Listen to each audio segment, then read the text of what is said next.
네, 안녕하세요. 구루자입니다.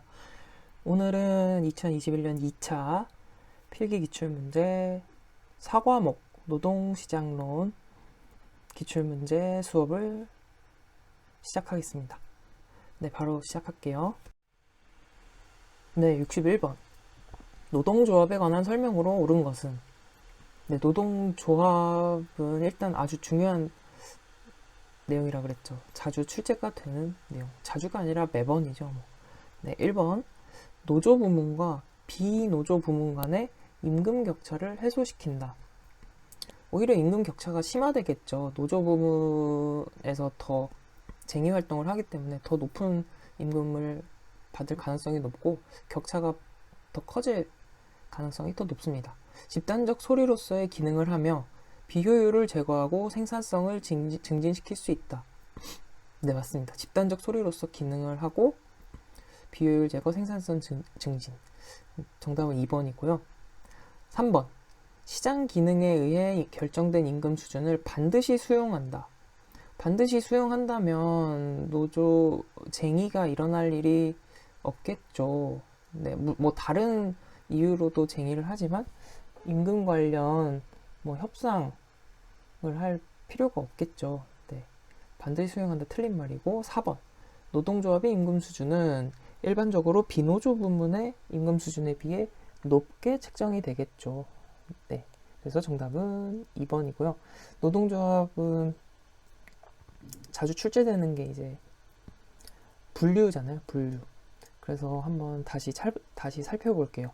직업별, 직종별 노동조합이 최초라 그랬어요. 최초의 노동조합.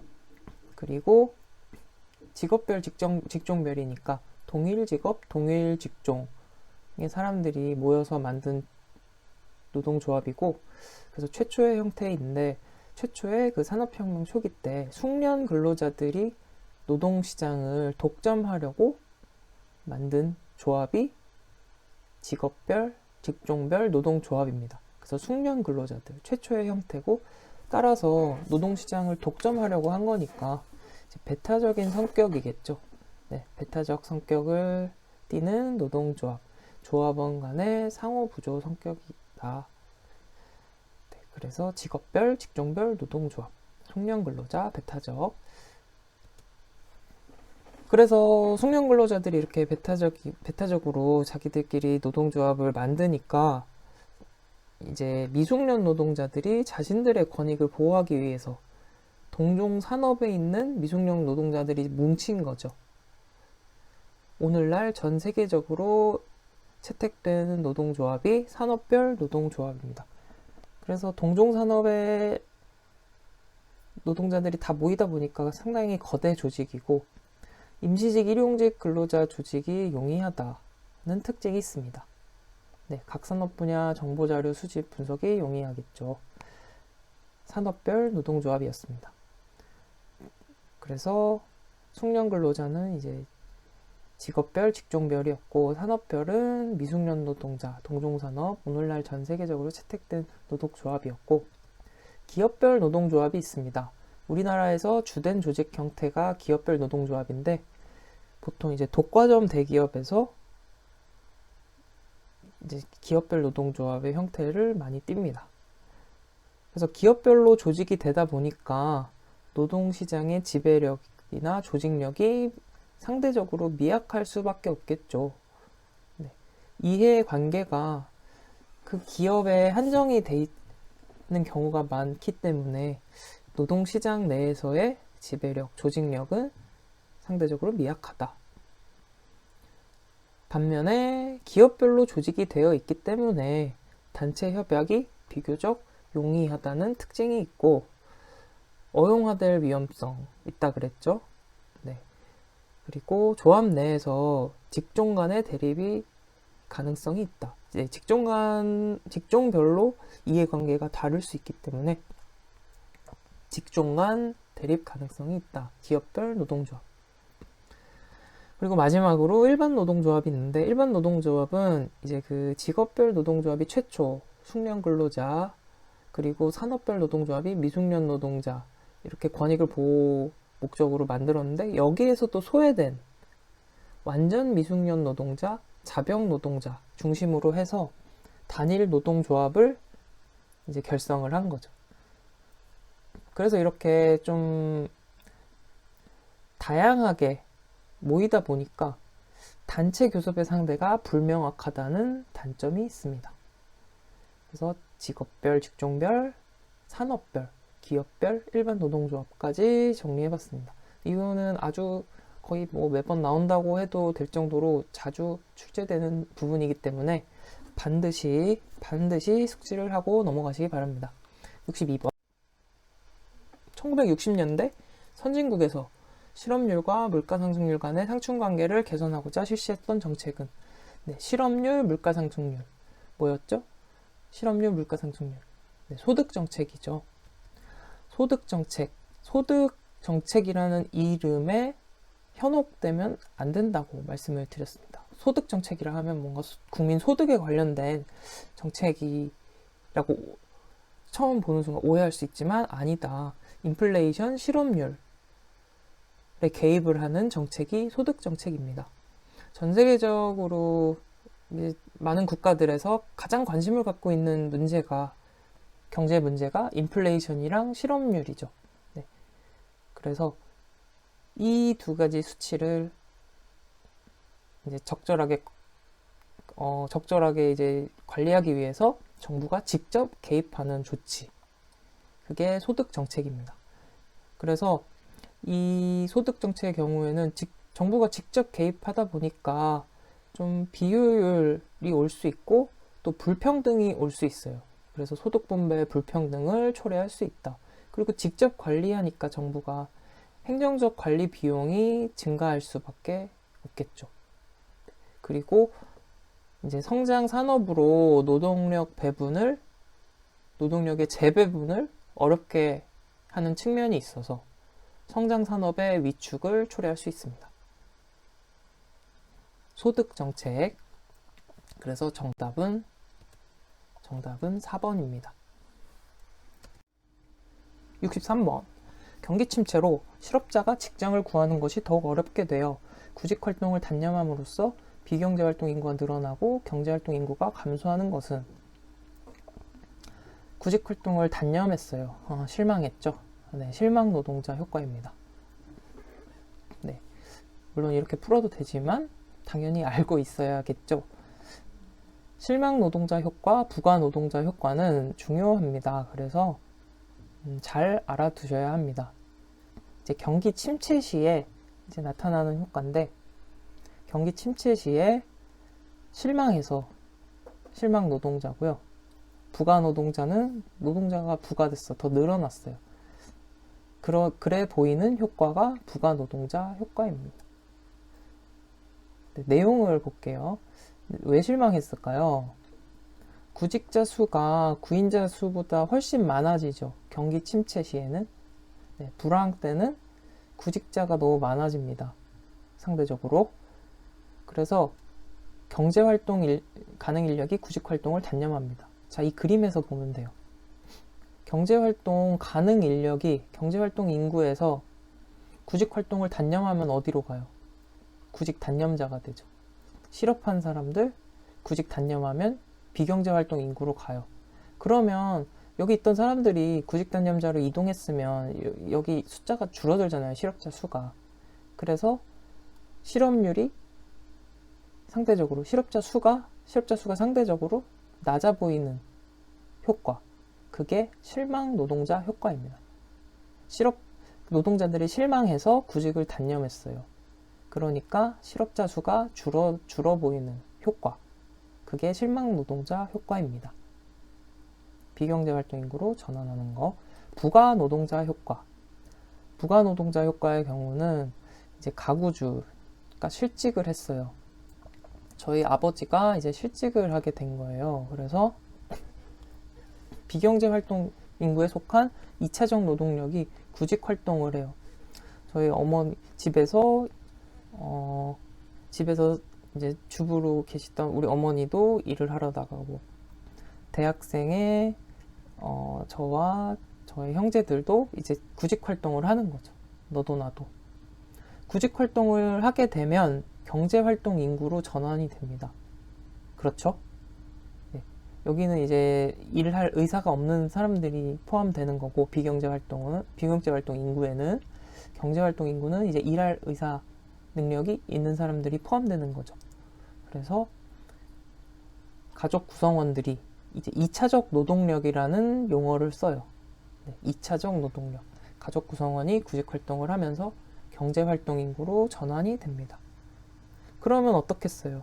뭐 이 사람들이 바로 다 취업이 되는 것이 아니니까, 구직 활동을 하는 거니까 이제 경제활동 인구에서 실업자 수가 높아지는 효과죠. 그래서 실업률이 높아지는 효과. 실업자 수가 과대평가 되겠죠. 그래서 이것을 부가 노동자 효과라고 합니다. 실망 노동자 효과는 실망해서 비경제활동 인구로 전환해서 실업자 수가 과소평가되는 것을 실망 노동자 효과. 부가 노동자는 뭐라고요? 2차적 노동력이 구직 활동을 하면서 이쪽으로 경제활동 인구로 편입이 되죠. 그러니까 실업자 수가 과대평가되는 효과, 부가 노동자 효과였습니다.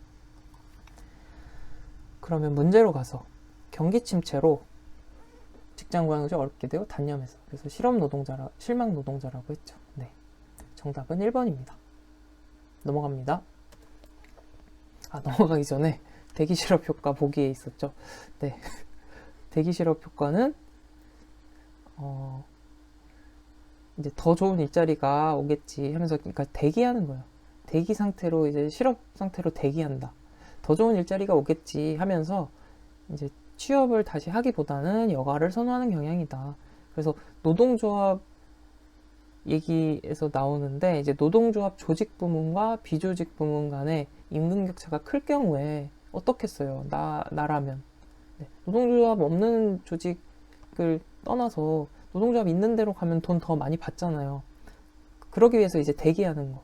그게 대기 실업 효과입니다. 그래서 이런 효과들이 있으면 어떻겠어요? 사람들이 다 노동조합 있는 쪽으로 다 떠나려고 할 거 아니에요. 그러다 보니까 이제 회사에서도 비조직 부문의 그 대우를 이제 높여주겠죠. 비슷하게 맞춰주겠죠. 그러다 보니 미치는 영향이 노동조합 조직 부문과 비조직 부문 간 임금 격차를 축소하는 경향이 있다. 네, 대기 실업 효과는 임금 격차를 축소하는 경향이 있다. 기억을 해두시기 바랍니다. 네. 그럼 이제 진짜 넘어갈게요. 64번. 한국 노동시장에서 인력난과 유휴 인력이 공존하는 이유로 가장 적합한 것은? 이거는 이제 임금 격차랑 관련이 되겠죠. 인력난과 유휴 인력. 자, 기업 규모별로 임금 격차의 확대. 네, 임금 격차의 영향인데, 보면 실제로 학력 격차는 실제로 이제 확대라기보다는 줄어들고 있죠. 지금 이제 대학교를 못 가는 사람은 없다고 봐야 돼요. 이제 안 가는 거지. 가려면은 다 갈 수 있는 이제 시대가 됐죠. 그래서 학력 격차는 점점 줄어든다고 봐야 되고, 그래서 성별, 직종별, 학력별, 임금 격차도 마찬가지로 점점 줄어들고 있죠. 성별, 직종별, 학력별. 그리고 저임금 근로자의 노동 공급이 노동 수요를 초과하는 정도가 클수록 임금 격차는 확대. 이게 무슨 말일까요? 저임금 근로자들이 많으면 많을수록, 그래서 수요보다 훨씬 초과하면은 임금 격차가 더 커진다는 거죠. 그렇겠죠. 네, 저임금 근로자가 많아지다 보니까 저임금 근로자의 임금은 더 올라갈 여지가 줄어드는 거잖아요. 그러니까 임금 격차는 더 확대될 가능성이 높죠. 직종 간 노동 이동이 자유롭지 못할수록 직종별 임금 격차는 크게 발생한다. 네, 노동 이동이 자유롭지 못하면 격차가 더 발생하는 경향이 있습니다. 그래서 이제 인력난과 유휴 인력, 이게 그거잖아요. 그거 생각하시면 돼요. 요즘에 중소기업과 대기업의 임금 격차 많이 난다고 하잖아요. 실제로 많이 나기도 하고, 그래서 그 부분에 대한 설명이라고 보면 되겠습니다. 넘어갈게요. 65번. 노사관계의 주체를 사용자 및 단체, 노동자 및 단체, 정부로 규정한다. 노사정이죠. 네, 노사관계 주체를 지난 차수의 문제로 나왔던 내용입니다. 노사정, 노동자, 사용자, 정부. 그래서 이들 간의 관계는 기술, 시장 또는 예산상의 제약, 권력 구조에 의해 결정된다는 노사관계 이론은, 네, 이것은 이제 던롭의 노사관계 시스템 이론인데요. 한번 살펴볼게요. 노사관계의 시스템 이론, 던롭입니다. 노사관계의 주체를 사용자 및 단체, 노동자 및 단체, 정부, 노사정으로 규정했다 그랬어요. 그래서 이들의 관계는 기술, 시장 또는 예산상의 제약, 권력 구조, 기술, 시장 또는 예산상의 제약, 권력 구조로 결정된다고 했어요. 그래서 노동자 및 노동조합은 이제 노동조합을 포함하고 또 장기 근속으로 인해 자연 발생된 비공식 조직도 이제 노동자 주체에 이제 포함이 되는 겁니다. 자연 발생된 비공식 조직, 사용자 단체도 소유주 경영자와 함께 중간관리층, 협회, 협동조합, 기타 경제단체들을 포함하는 것이 사용자 및 사용자 단체. 정부는 노동 관련 행정부서, 법원, 정부의 각종 위원회를 정부라고 정의를 했습니다. 노사관계에 영향을 미치는 여건 혹은 환경이 무엇이냐, 이게 중요한데, 이제 기술적 특성, 시간 또는 예산 제약, 권력 구조라고 했어요. 그래서 던롭은 기술적 특성이 무엇이냐, 생산 현장에서 근로자의 질이나 양, 생산 과정, 생산 방법, 그 생산 현장에서 이제 근로자의 질이나 양, 생산 과정, 생산 방법 등의 특성에 의해서 노사관계에 영향을 미친다라는 거예요. 그 고유의 생산 과정, 생산 방법, 또 뭔가 숙련된 근로자일수록 협상력이 또 달라지잖아요. 네, 그런 부분들을 생각하시면 되겠습니다. 그래서 네, 그런 특징들을 떠올리시면 되겠고요. 시장 또는 예산 제약, 제품 시장의 형태, 이게 이 기업이 독점 기업이냐, 아니면 뭐 시장 지배력이 어느 정도인지, 완전 경쟁 시장에 놓인 그런 기업인지, 네, 과점 기업인지에 따라서도 노사관계에 이런 영향이 있겠죠. 그리고 비용 및 이윤, 네, 기업이 이제 어느 정도 이윤을 내고 있느냐에 따라서도 노사관계가 달라지게 됩니다. 영향을 받게 되죠. 그리고 권력 구조, 사회 내 주체들의 세력 관계도 이제 분명히 영향을 미치게 됩니다. 그래서 던롭은 기술적 특성, 시장 또는 예산 제약, 권력 구조, 기시권, 네, 기시권. 그래서 이런 요소들이 노사관계에 영향을 미친다고 했습니다. 그런데 여기서 단점이 있다면, 던롭의 시스템 이론, 단점이 있다면 자본 노동 관계에 대한 내용이 결여됐다. 이게 무슨 얘기냐? 사용자 측 주체 중에서 사용자를 보면은 소유주, 경영자, 중간관리층 이렇게 나눴잖아요. 그러니까 소유와 경영자를 이렇게 하나로 묶었다는 거죠. 그러니까 이걸 분리하면은 이제 소유주는 자본이 되겠고, 사실상. 그래서 자본 노동 관계를 대한 설명이 이제 부족하다, 그런 의미입니다. 그리고 지배 종속 관계를 충분히 반영하지 않았다. 이것도 이 맥락이죠. 자본 노동 관계가 이제 지배 종속 관계라고 볼 수 있는데, 일종의 이런 관계를 충분히 반영하지 못한 한계가 있다 라는 평가를 받는 것이 던롭의 노사관계 시스템 이론입니다. 그래서 정답은 1번인데요. 여기서 보면 단체교섭 이론도 한 번 더 살펴볼게요. 지난 시간에 봤어요. 근데 기억나시나요? 힉스의 파업 이론, 단체 교섭 이론. 이 그래프를 떠올리시면 된다 그랬죠? 네. 노사 간 정보의 비대칭성을 이제 전제로 하고 파업기간 경과에 따라 요구임금, 제의임금의 수준이 달라진다. 가로축이 파업기간, 세로축이 임금률이라고 했습니다.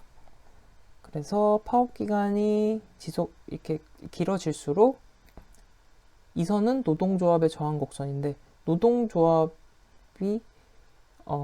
요구하는 임금률이 이렇게 변화한다는 것이죠.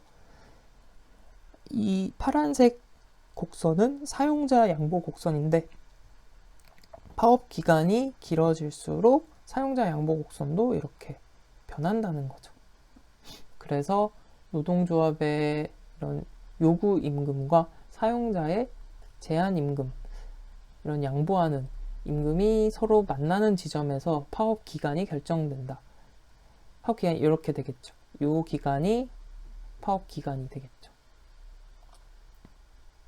네, 요 기간, 아이고 잘못 그렸네. 네, 요 기간이 파업 기간이 되고 임금은 그러면 이렇게 이 선에서 결정이 된다. 이것이 힉스의 파업 이론, 단체 교섭 이론입니다. 그래서 이 그래프를 보면서도 알 수 있듯이 파업 발생 이후에 파업의 종료 시점을 예측할 수 있다. 그런 모형인데, 근데 이제 또 뭐 단점이라고 한계라고 하면 이제 파업 이후의 시간을 설명은 해주지만 파업 이전에 단계에 있어서 교섭 단계에 있어서의 내용이 좀 결여돼 있다라는 지적도 받고 있습니다. 힉스의 파업 이론, 단체 교섭 이론. 네, 이 그래프 떠올리시면 되겠습니다. 그럼 이제 넘어갈게요. 66번. 다음 중 내부 노동시장의 특징에 관한 설명으로 옳은 것은? 네, 내부 노동시장. 이것도 이제 던롭이 이야기를 한 건데 한번 볼게요.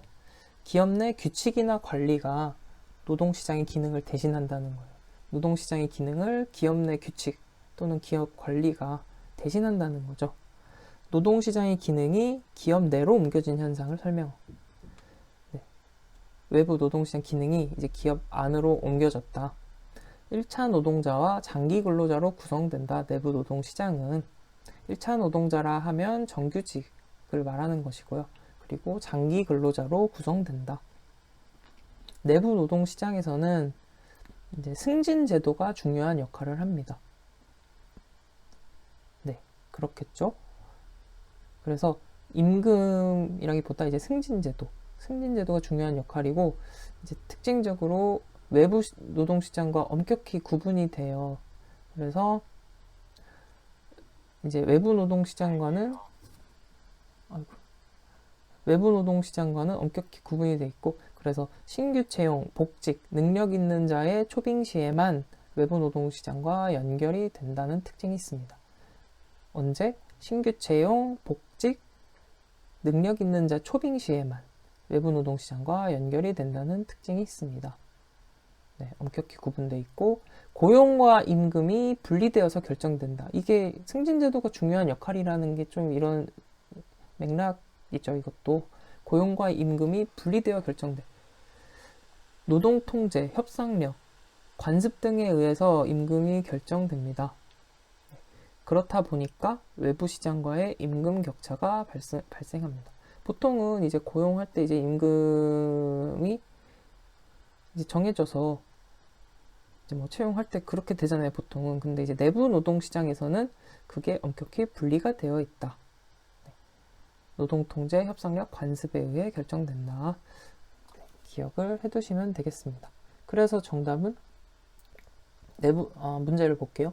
내부 노동 시장의 특징으로 옳은 것은 1번 신규 채용이나 복직 그리고 능력 있는 자의 초빙 시에만 외부 노동 시장과 연결된다. 이거죠. 네. 정답은 1번이고요. 승진이나 직무 배치 임금은 아니죠. 이것도 내부 노동 시장 엄격히 구분돼 있죠. 임금은 근로자의 단기적 생산성과 관련된다. 아니죠. 네. 고 내부 외부 노동시장 간에 임금 격차가 존재하겠죠. 왜냐면 완전 분리되어 있으니까. 그래서 임금 결정의 기준이 아예 다른 거죠. 내부 노동시장은. 네, 여기까지 내부 노동시장 이론이었고, 이제 한 가지 더 살펴보면 내부 노동시장 관련해서 형성 요인입니다. 내부 노동시장의 형성 요인. 숙련의 특수성. 숙련의 특수성. 내부 노동력에 의해 축적되는 기업의 고유한 숙련. 그 기업만의 이제 그런 고유한 숙련, 고유한 기술? 이런 거죠. 그래서 그런 특수성이 내부 노동시장을 형성하게 된다. 고유의. 그 내부, 외부와는 다른 성격이 되는 거죠. 그 내부 안에서만의 시장이 형성이 될 수 있다. 이런 고유한 숙련으로 인해서. 그리고 현장 훈련, 현장 담당자의 노하우, 이런 것도 이제 외부 시장과 외부 기업과 차별화되는 요소잖아요. 네. 그러니까 이 형성 요인을 다른 기업과의 차별화 요인, 뭔가 좀 다른 일반적이지 않은 요인들로 인해서 내부 노동 시장이 형성된다고 간주하시면 돼요. 그래서 그런 차이를 나타내는 부분들이 무엇인가 라고 이해하시면 더 좀 와닿으실 것 같아요. 네. 숙련의 특수성, 기업의 고유한 기술 숙련, 기능, 현장 훈련, 현장 담당자의 노하우. 그 기업만의, 그 기업 현장만의 또 그런 노하우가 있잖아요. 네. 그런 부분을 말하는 것이고, 기업 내의 관습, 위계적 직무 서열, 고용의 안정성에서 형성된 것. 네. 기업 내의 관습, 그리고 장기 근속 가능성, 장기 근속과 기업 규모. 규모가 큰 기업의 조직 내 업무 분담과 함께 이를 관리할 관리 조직이 형성된다. 그러면 이제 내부 노동시장이 형성되는 거죠. 자체적으로 노동시장 형성할 수 있는 관리 조직. 그래서 숙련의 특수성, 현장 훈련, 기업 내 관습, 장기 근속. 이렇게 내부 노동시장의 형성 요인이 되겠습니다. 그래서 내부 노동시장에 대해서 간략하게 정리를 해봤어요. 자, 67번으로 넘어갈게요. 네. 개인이 노동시장에서의 노동 공급을 포기하는 경우에 관한 설명으로 틀린 것은, 자, 무차별 곡선 이야기가 나오고 예산 제약선이 나오고 뭐 그렇네요. 자, 이것은 이제 여가소득 간의 무차별 곡선에 대한 내용입니다. 여가소득 간의 무차별 곡선. 여가소득 얘기 나오면 이거 하기 전에 생각나는 게 하나 있죠. 저번 회차에서 우리가 공부를 했어요. 여가소득 선택 모형. 여가랑 소득 중에 무엇을 선택하는지를 설명하는 모형. 기억나시나요? 후방골절 공급 곡선이라고도 했습니다. 가로축이 노동시간, 근로시간, 세로축이 임금이라고 했었죠. 그래서 그래프가 이렇게 근로시간이 늘어날수록 임금이 이렇게 쭉 늘어나다가 어떤 특정한 지점에 왔을 때 뒤로 꺾인다고 했습니다. 오히려 근로시간이 줄어드는 거죠. 임금이 올라도. 그래서 이 아래쪽 구간, 근로시간이 늘어나도 임금이 늘어나는, 이거는 무엇을 의미하는 거죠? 근로시간 늘어나는데, 그러니까 임금이 늘어날수록 근로시간이 늘어난다. 돈을 더 많이 줘서 일을 더 많이 한다. 네, 이거는 일하는 게 그만한 가치가 있다는 거죠. 쉬는 것보다. 그렇기 때문에 이제 일을 선택하는 구간이죠. 대체 효과라고 합니다. 소득이 여가를 대체했다. 대체 효과. 그리고 여기서 꺾이는 구간. 임금이 올라가는데도 근로시간이 점점 줄어들어요. 이건 뭐죠? 네. 하는 것의 가치가 임금이 오르더라도 일하는 것의 가치가 여가만 못하다는 거죠. 그러니까 근로시간이 점점 줄어드는 거죠. 소득 효과입니다. 그래서 대체 효과, 소득 효과. 그래서 일을 선택하는 효과, 이거는 여가를 선택하는 효과. 근데 이거는 이제 여가가 정상제일 경우에 해당이 되는 것이고, 여가가 열등제인 경우, 네, 소득이 늘어도 수요가 줄어드는, 네, 그게 열등제라고 했죠. 그런 경우에는 여가의 선호가 적으니까 어떻겠어요? 계속 임금이 올라갈수록 노동시간이 계속 늘어나겠죠. 그래서 그래프는 우상향하는 형태가 된다. 여가가 열등제인 경우에는. 이 경우는 여가가 정상제인 경우. 네, 정리했습니다. 다 뒤에 또 나옵니다. 그때 또 할게요. 그럼 다시 여가소득 간의 무차별 곡선으로 돌아와서, 자, 무차별 곡선. 저는 이게 고등학교 때 경제 과목에서도 이게 나왔었고 대학교에서도 나왔는데, 대학교 때 가서 조금 이제 이해를 하게 됐어요. 그러니까 고등학교 때는 이 잘 설명을 이해가 잘 안 되더라고요. 그냥 무조건 외웠었는데, 이게 무조건 외우는 게 아니라 의미를 잘 보시면 됩니다. 차별이란 의미 때문에 제가 힘들었던 것 같아요. 차별은 우리가 흔히 생각하면 이제 남녀 차별, 인종 차별 이렇게 생각을 하잖아요. 근데 그 차별은 이제 discrimination의 차별이고, 이거는 이제 different, indifferent 그 의미죠. 그러니까 여기에서의 차별은 different. 그래서 무차별 곡선 하면 이제 indifferential curve라고 하는데, 그러니까 different 다른이잖아요. 그러니까 indifferent 하면 이제 변별해주는, 변별이 없다는 의미예요. 구별을 안 한다, 구별이 없는 그런 의미로 생각하시면 됩니다. 무차별 곡선의 네, 차별이 없다는 의미, 구분이 없다.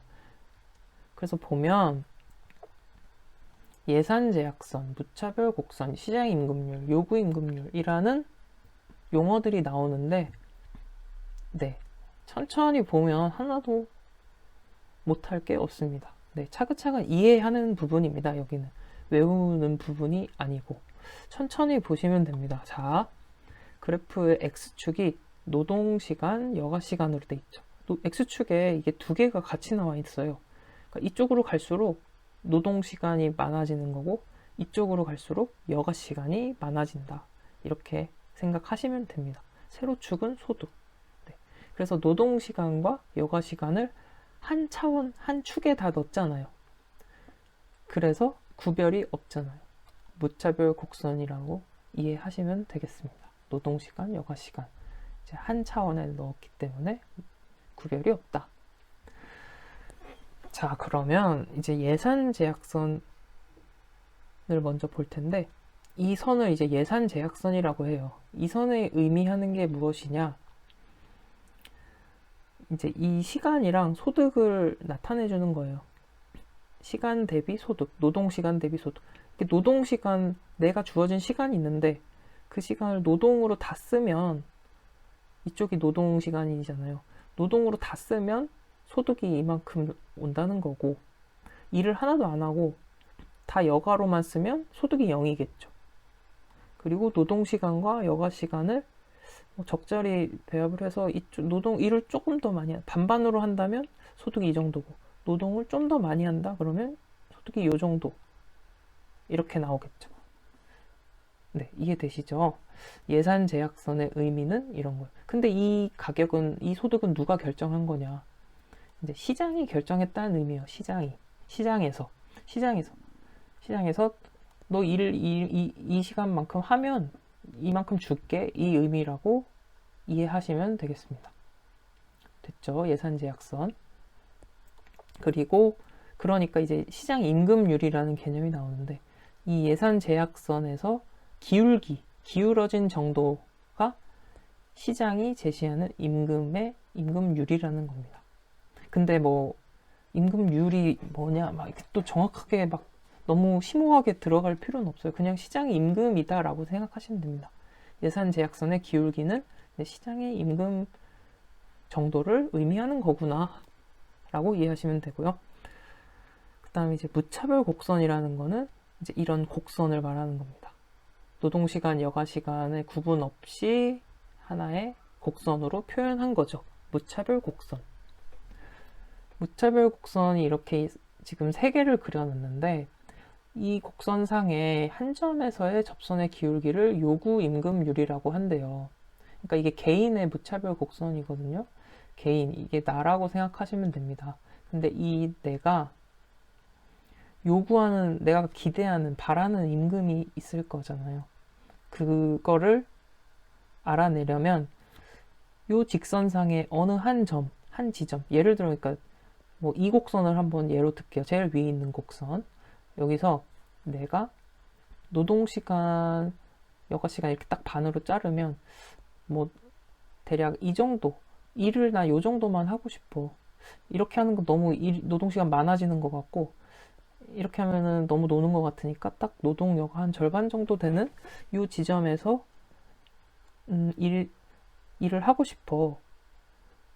근데 이제 내가 바라는 임금이 어느 정도냐를 알려면 이제 이 지점에서의 접선을 그어야 된다는 거죠. 이 지점에서 이렇게 접선을 그어보면 이 곡선에 접하는 접선, 이 접선의 기울기가 내가 받고 싶어하는 이 지점에서, 그러니까 일을 요만큼 했을 때, 일을 요만큼 했을 때 받고 싶은 임금의 크기라는 거예요. 이 기울기가. 그래서 한계 대체율이라고도 하는데 이제 좀 이따에 말씀드릴게요. 다시 그러면 요구임금률. 자, 그러면 이제 접선을 한번 볼게요. 이 접선은 요 무차별 곡선과 이 선 이름이 뭐라 그랬죠? 예산제약선이라고 했죠. 예산제약선과 무차별 곡선이 만나는 지점에서 접선을 그은 거예요. 네, 무차별 곡선의 여러 점 중에 예산제약선과 만나는 점에서의 접선의 기울기를 그었어요. 그러면 이 접선의 기울기가 의미하는 게 무엇일까요? 요 지점에서의 요구 임금률이라는 거죠. 이해되시나요? 이 지점에서의 요구 임금률이 요 접선의 기울기가 되는 거겠죠. 네. 그러면 우리는 비교를 할 수 있어요.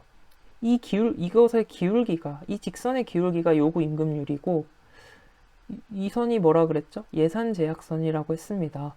예산제약선의 기울기랑 비교를 하면 내가 요구하는 임금이 높은지, 시장이 나에게 주려고 하는 임금의 크기가 더 큰지 비교할 수 있겠죠.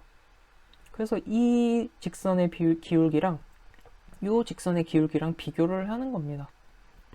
예산제약선,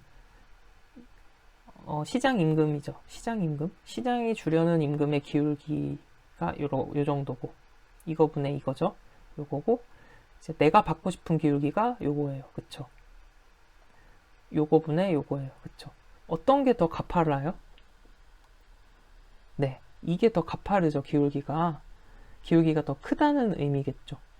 그래서 내가 받고자 하는 요구임금률의 크기가 더 크다는 의미입니다. 이 지점에서, 그쵸? 그럼 이 지점에서 내가 받고 싶어하는 요구임금의 크기가 더 크다는 거는 내가 일을 하겠다는 거예요? 안 하겠다는 거예요? 받고 싶은 만큼 안 주잖아요. 일을 안 한다는 거죠. 네, 이 지점에서는 일을 안 할 거예요. 이해되시나요? 네, 그러면 하나 더 볼게요. 이번에는 이 지점, 이 두 번째 곡선, 두 번째 무차별 곡선에서 이 예산제약선과 무차별 곡선의 접점을 보겠습니다. 지금 제가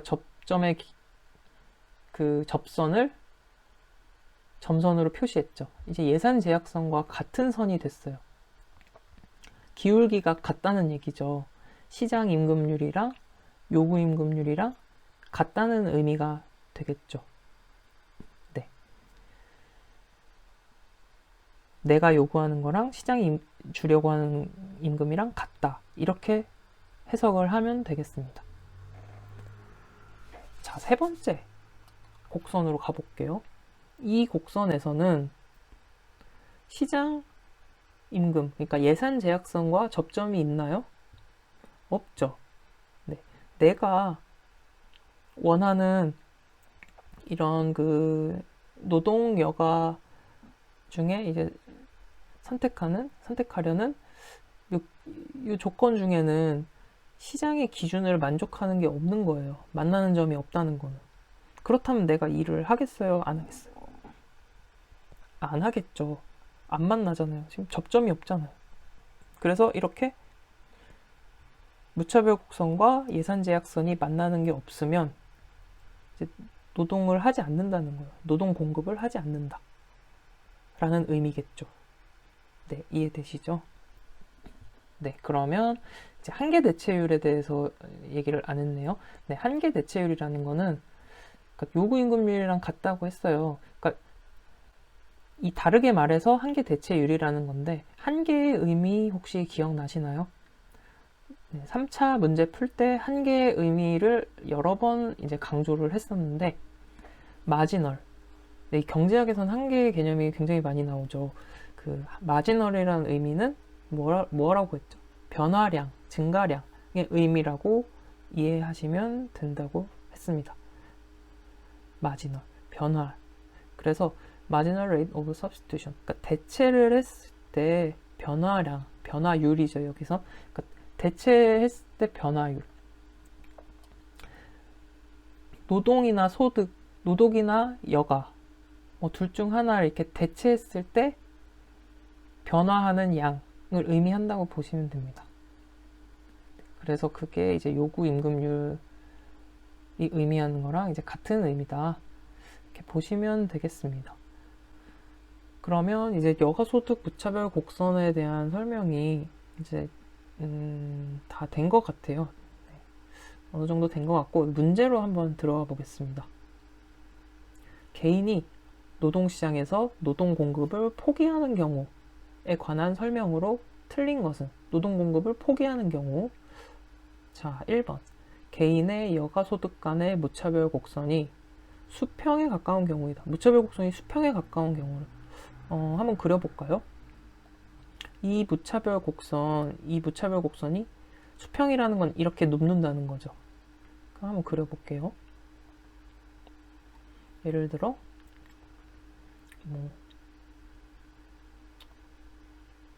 이렇게 된다 라고 하면은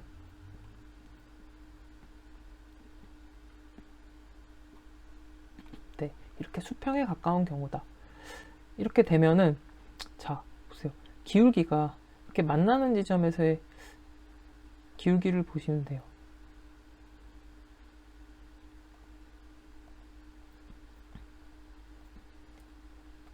제가 이게 익숙하지가 않아서 기울기가 어떻겠어요? 거의 수평에 가깝겠죠. 네, 지금 이렇게 돼 있는데 대략 뭐 이렇게 된다고 하면은 네, 어쨌든 기울기가 더 낮아지겠죠. 예산 제약선의 기울기보다. 예산 제약선의 기울기보다 낮다는 건 접선의 기울기가 요구 임금률이 시장 임금률보다 작다는 얘기겠죠. 기울기가 더 이제 완만하니까, 더 평평하니까 기울기가 더 작다는 얘기고, 그러면 내 요구 임금률이 더 낮다는 얘기니까 시장에서 내가 원하는 것보다 더 많이 준다는 거잖아요. 시장 임금률이 더 크니까. 네. 그러면은 이 경우는 노동 공급을 포기하는 게 아니라 적극적으로 일을 하겠죠. 내가 원하는 것보다 더 많이 주는 경우니까. 네, 그래서 1번이 틀렸네요. 네, 그리고 2번 보겠습니다. 개인과 여가소득 간의 무차별 곡선과 예산 제약선 간의 접점이 존재하지 않거나 X축 코너점에서만 접점이 이루어질 경우다. 네. 좀 지우고 볼게요. 접점이 존재하지 않거나, 그쵸? 이런 경우. 이런 경우 노동 공급 안 한다 그랬죠. 접점이 없으니까 내가 왜 해? 네. 내가 원할 만큼 안 주는데. 그러고 X축 코너점에서만 접점. 예를 들어 요 경우랑 비슷한 경우라고 볼 수 있겠죠. 요 경우가 아니고 코너점에서만 접점이 이루어지는 경우. 예를 들어 여기에서만 이렇게 닿는 경우, 이런 경우에 노동 공급을 이제 포기하게 되겠죠. 그리고 3번. 일정 수준의 효용을 유지하기 위해 1시간 추가적으로 더 일하는 것을 보상하는 데 요구되는 소득이 시장 임금률보다 더 큰 경우이다. 이게 무슨 말일까요? 일정 수준의 효용을 유지하기 위해 1시간 추가적으로 더 일하는 것을 보상하는 데 요구되는 소득이, 이게 의미하는 게 한계의 대체율이죠. 일하는 것을 보상하는 데 요구되는 소득. 일과 소득을 대체하는, 근데 1시간 추가적으로, 한계의 의미죠. 1시간 추가적으로 일할 때 그 보상으로 요구되는 소득. 한계의 대체율. 여가를 일로 대체할 때 변화량, 소득의 변화량 말하는 거죠. 그래서 이걸 한계 대체율의 의미라고 보시면 되고, 그래서 이 요구 임금률이라 그랬죠. 한계 대체율이 시장 임금률보다 큰 경우, 요구 임금이 시장 임금보다 더 크면 어때요? 일을 안 하겠죠. 내가 원하는 게 더 높으니까. 네, 그 얘기고. 4번. 소득에 비해 여가의 효용이 매우 큰 경우이다. 그러니까 같은 맥락이죠. 여가의 효용이 더 크니까 일을 할 필요가 없죠. 노동 공급을 포기합니다. 네, 그래서 정답은 이제 1번이 되겠습니다. 네. 그리고 아까 2번 설명을 조금 더 해보면, X축 코너점에서만 그러니까 접점이 존재하지 않는 경우는 이제 이 경우니까, 안 만나니까, 네, 당연히 일을 할 의사를 안 갖겠죠. 그리고 코너점에서만 접점이 이루어지는 경우는, 예를 들어 선이, 이게 어떻게 그려질지 모르겠지만, 뭐, 이런, 이런 식으로, 죄송합니다. 자, 이렇게 뭐 이런 식으로 그려진다고 합시다. 그래서 요 점에서만 만난다. 그러면 이거는 이 노동시간, 여가시간만 존재하는 상태잖아요. 그러니까 소득이 0이잖아요. 네. 요 지점에서만 만난다면 이렇게 그러면은 이제 일을 당연히 안 하겠죠. 네, 이 의미도 이해되시나요? 네, 잘 점검을 해보세요. 다시. 그래서 이렇게 정리를 하시면 되겠습니다. 그래서 이거는 이게 외우는 게 아니에요. 네, 이해하는 부분이기 때문에 다시 한번 잘 차근차근 보시면 이제 이해가 잘 됩니다. 그래서 정답은 1번. 네, 이제 넘어갈게요. 68번. 노사 간의 공동결정 나오면은 바로 나와야 돼요. 독일. 노사 간 공동결정. 독일에서는 경영조직법 및 공동결정법에 따라 근로자 대표의 경영참가가 보장된다. 근로자 대표의 경영참가가 보장되는 독일. 적극적인 경영참여죠. 근로자의. 4번입니다. 69번. 최저임금제도의 기대 효과가 아닌 것은? 최저임금제도 기대 효과. 네, 우선 이제 고용 확대는 좀 성격이 다르다고 할 수 있죠. 최저임금제도 하나씩 좀 살펴볼게요. 중요하기 때문에. 첫 번째, 소득 분배 개선. 최저임금제도로 인해서 소득 분배를 개선하는, 지나친 저임금을 해소하고 산업, 직종, 지역 간 임금 격차를 개선할 수 있습니다. 최저임금제도. 그리고 계층별 소득 분배를 개선하는 효과가 있습니다. 그리고 최저임금제도를 통해서 기업 간의 공정 경쟁을 유도하려는 목적이 있죠. 지나친 저임금에 기초한 가격 경쟁을 지양하도록 하는 것입니다. 그리고 산업구조의 고도화, 생산 방법을 개선하고 경영 합리화하려는 노력을 통해서 이제 부가가치 생산성이 높은 산업 부문으로 노동력을 이동시키고자 하는 이제 목적이 있습니다. 노동력의 질적 향상의 목적도 있죠. 노동자 생활의 전반적인 개선을 통해서 이제 자녀 교육의 투자가 증가하게 되겠죠. 그러면 노동력의 질적 향상이 되고 그것이 이제 생산력 증대로 이어진다라는 의미에서 이제 노동력의 질적 향상을 목적으로 하고요. 그다음 산업평화 유지, 이제 노동쟁의 방지, 생계 기본적인 그런 생계에 대한 보장은 돼야죠. 일을 하면. 그리고 경기 활성화에 기여하는 목적, 유효 수요를 창출할 수 있기 때문에 일정 그 소득이 보장이 되면 수요가 창출이 되죠. 유효 수요. 그리고 복지국가 실현. 이렇게 해서 소득 분배 개선, 공정 경쟁 유도, 산업 구조의 고도화, 노동력의 질적 향상, 산업 평화 유지, 경기 활성화 기여, 복지국가. 이렇게 정리를 하시면 되겠습니다. 그래서 고용 확대는 성격이 좀 다르다는 거. 70번. 다음 중 노동 공급의 감소로 발생되는 현상은, 자, 1번. 사용자의 경쟁 심화로 임금 수준의 하락을 초래한다.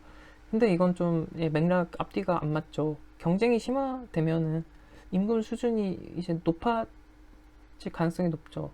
네. 좋은 근로자를 이제 더 많이